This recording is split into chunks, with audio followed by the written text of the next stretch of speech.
Sam, Bearded Browns, Ralph Holley. How you doing, Ralph? I'm good, brother. Good to see you again. Hey, glad to be back on the show, man. It's a pleasure, man. We've had you on. We've had you on a live draft day. We had you on before the draft day, and you coming into the league. For those that don't know, let's let them know who Ralph Holley is. I'm Ralph Holley, new signee of the Browns. I got signed back in January. I played defensive tackle. I came from the CFL. I was playing for the Toronto Argonauts last year, and we won our the Grey Cup championship last year.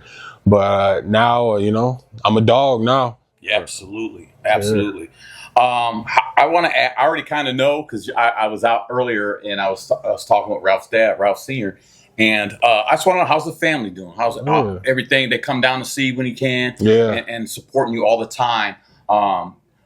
My first question was, how's the family doing? But today I got to actually sit down and talk with Ralph's dad for a little bit, which was awesome. So we'll get right into it because we've been on the show. You've been on the show. This is what we do here. So how were the OTAs for you? Oh, okay. Like how did right into it? Right into it. Yeah. Me and Ralph, we already know. Yeah. We already been through this, and that. I want to know how the OTAs were going through the OTAs. How did that work out for you? Yeah, man, the OTAs went very well. I found out some things that I do need to improve on and some things that I'm good at that I can get better at. And, as far as like the team as a whole, man, like the atmosphere and like just the vibe in the locker room is just like, it's awesome, man. It's like, it's what you see from championship teams. And, everybody's competing to do better. Nobody is, full of themselves or too high for hard work.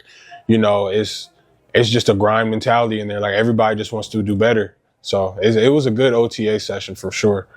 Absolutely. How was it like, so getting into OTAs, how was it actually when you got there to actually start meeting your teammates and start building a bond together? That's my question. So like when you started getting in there, certain guys talk to certain guys don't know nobody. Everybody starts trying to build that family type. Yeah. How was that? It was good. It was good, man. And that's like one thing like that I've noticed is that like we're not like clicked up. There's not like, of course you're closer to your position group, but nobody's like better than the team.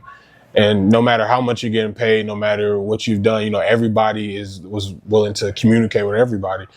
And, that's what I've loved. And I can see this being like, having that family type culture with the team, which, you have that family type culture in the team that bleeds directly onto the field. So, it was good meeting meeting a lot of other players, meeting the players that, you hear everybody talk about. Right. Shador is hilarious, bro. But that boy worked hard, bro. He's like usually like the last one in the stadium, like after OTA. So like the first one there, last one out. Yeah, man. Like Shador, he's working his butt off. Mason too, So it's good meeting the rookies and meeting the vets. So yeah, absolutely. Did you get a chance? You kind of talked about meeting certain players already. Did you get a chance to meet Myles Garrett? Yeah. I met Myles during minicamp. Real calm, collected. We have a lot of stuff in common. Like he likes anime. I'm a big anime guy. He likes games. I play a lot of games. But like he's gifted, man. That guy, he's gifted. He comes in to work and he performs. So I admire that. So it's awesome. So your first impression of him, like I see what we see on TV. You got to stand there and watch it, and you as an athlete too. Did you just kind of like sit back and go, "Wow," or this is a teammate that this is a teammate of mine now, and you trying to get yourself to another level? Yeah. What I'm trying to ask is, I know you play at a high level. Yeah. I know you train at a high level. Yeah.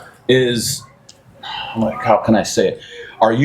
Does he have a different plateau when you watch somebody like that? Is that somewhere you're trying to get? Like, if you've seen him, it would be like for me. I'm a commercial roofer. I've seen some good roofers. I've seen some okay roofers, and I've seen terrible roofers. Yeah.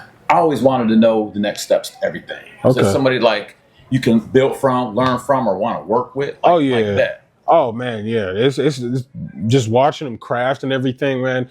I feel like it's a thing of like. Because I'm technically a rookie in the NFL, but this is my third year playing professional football, And, you know, it's a thing of watching him and just watching his process of how he pass rushes, of how he takes on blocks. And it's just things that I can add to my repertoire that I've been watching. You know, it's not a really thing of like, oh, like I'm flabbergasted he's doing this. Like I've seen him do this on TV and everything. Right now it's just really watching and seeing what tidbits I can take from him, you know, and hopefully I can show him something too. But what tidbits I can take from his game to implement in mine. Yeah. See, and we talked about it before. When I found out you were coming here, I started watching videos. I started checking you out in the CFL. And Grey Cup winner, ladies and gentlemen. Your speed off the line, you've talked about it, kind of short, whatever. Yeah. But the speed and that you can use that to your advantage. I know you can. I've seen it on film. Your film. If you haven't seen it, go watch this film. Go to the CFL, watch the Argonauts, and watch his film. And some of the first things that I thought in my mind was always, I'll say it again, was a Dwight Freeney. They told him he couldn't play that position, he was too short. But no, Dwight tore it up. And I see that in you. And I can see that you do put in the work. And that's just, you've already been doing that. I talked with your dad earlier today, and it's just 365. It's always there, you know what I'm saying? And I can't wait to see you build within this organization, because I already know, I know that you are going to be there, you know? I talked to your dad about this defensive line this year is going to be nasty. Oh, yeah. It's going to be nasty. Guys are going to be in, getting breaths and coming in and out fresh. Bang, bang. It's going to be really crazy this year. And I'm really looking forward to that front defensive line this year. Yeah. And I can't wait to watch you do what you do. I know you're going to do it. I already know you're going to do it. I already know you're going to do it. I'm about to rock out. Yeah, I always try to, a little bit of no football. I always try to keep it on the real, man. Like we talked before. It was funny because I asked you what you get into. You're like, oh, I like video games in my off time. I do a lot of work, but video games is my thing. Yeah. And when I asked you, it's funny, I just picked it up. It was that Assassin's Creed Shadows. We've talked about it before. Ah, my God, yeah. I don't forget, because I just picked it up. I'm like, wow, that's kind of crazy. He just picked up the same game I did. Then the next time I seen you, said, well, I just do it in my free time, but I already beat that. I was like, wow, I ain't even close to beating that yet. I'm not even close to beating that yet. So I guess real quick, man, are you any other games that you're into right now? I know you're busy working, you put in work, but that's how you calm yourself and you get into. Is there anything new you're playing right now? Well, since we're on a break, so I'm taking a big mental hiatus and big mental break, just to make sure everything when I come back is clicking. Absolutely. Right now I'm waiting on the Ghost to See Me #2 coming out. Okay. That's coming out, and it's some other games coming out too. I can't really think of it right now, but honestly, I'm replaying Assassin's Creed. Okay. I'm not gonna lie. Like I started the game over. I'm replaying it. I've been big on I'm a big Fortnite guy. I love Fortnite, Call of Duty, all that. So I'm on that. So I'm on that. Then I'm texting you my gamer tag later, bro. Come on, let me know. I'm on there. That's what's up. And I'll be on there with some of the other players too. We'll be on Fortnite. Just. Yeah, I talked to you at Erie Distillery. There with Bob Golick. Was that the first time you got to meet Bob Golick? Yeah, it was. Okay. That was my first time meeting Bob Golick. Mm-hmm. He just seemed like a really super guy to me, and I remember watching him back in the day because he did beast stuff too. Mm-hmm. How was it meeting Bob Golick? It was awesome, man. Any of these past players or these legends these Browns legends that I meet, I feel like it just adds to not even just my initial gameplay, but to my mental, as far as being a player, it just adds more of that, seeing what, being a dog, seeing it in the past, how it got rooted into into the culture of the Browns. Being a dog isn't just playing hard. It's what you do, being a dog, with your community service. That's what Bob told me. He's I was always in the community. He's I was a dog wherever I went.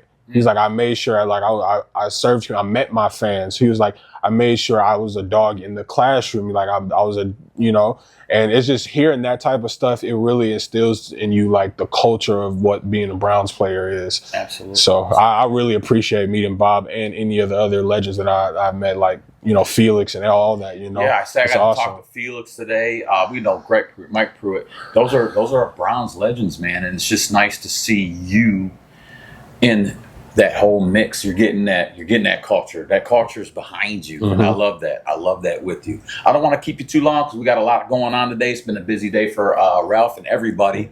When we were at Lake Erie Distillery, I was trying to tell you of a sandwich shop that is only in Ohio.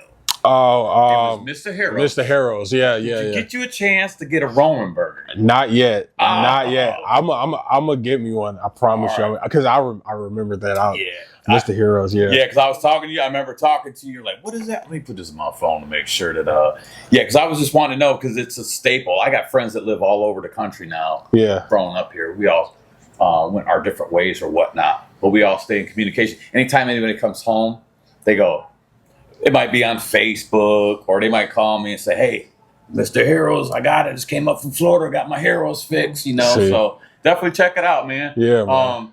And that's a free plug for you, Mr. Harrow's, because we ain't got nothing to do with you. I just know it's a good sandwich, and I like food, and I would like my man's here to have something nice to eat. So there you go, free plug, Mr. Harrow's. Yeah. All right, man. We're going to wrap it up with Mr. Ralph Holley. Bearded Browns, let's go. Season coming up. We got things to do, and we got work to put in all the time, my man. Let's do Pleasure. it. Yes, sir. Great to see you again. Thank you for having me, dog. All right. Yeah.